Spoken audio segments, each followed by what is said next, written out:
Je crois que comme vous le savez, le continent africain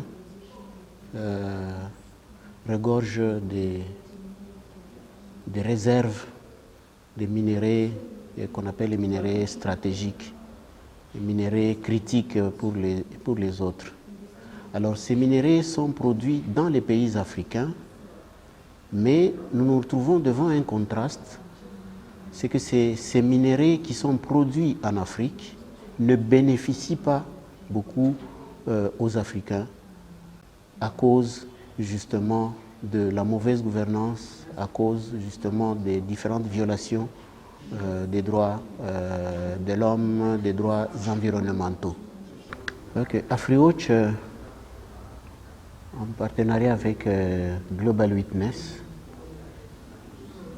travaille sur un projet pour fédérer les organisations de la société civile des pays africains afin de faire un plaidoyer pour que la production de ces minéraux destinés aux technologies d'énergie renouvelable puisse également profiter aux communautés dans lesquelles ces minéraux sont produits. Alors il y a plusieurs activités qui ont été organisées. AfriWatch a invité les organisations africaines qui travaillent sur les minéraux stratégiques ici à Lubumbashi. Et la dernière activité est arrivée à la conclusion selon laquelle il fallait mettre sur pied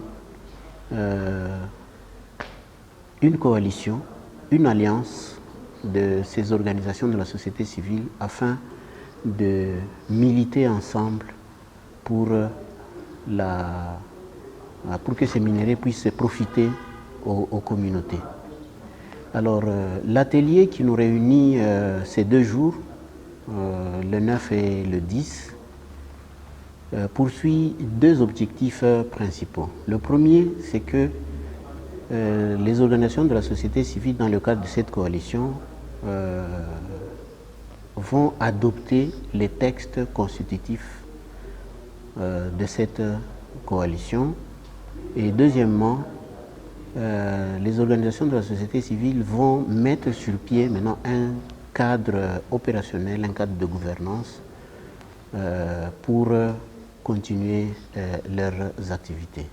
Alors ces assises réunissent plusieurs organisations de la société civile qui viennent des pays africains comme le Cameroun, la Guinée, Conakry, le Ghana, la Zambie, l'Afrique du Sud, le Zimbabwe, en plus de la République démocratique du Congo. Sans oublier la Zambie qui est un pays voisin à côté de chez nous et qui fait partie de ce qu'on appelle la Copper Belt, donc la ceinture du cuivre. Pour la première journée,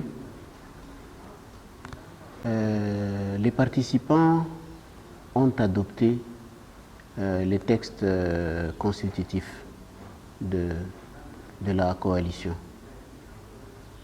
Ce sont ces textes qui vont nous permettre, pour la deuxième journée, de mettre sur pied un comité de pilotage, un cadre de gouvernance qui va conduire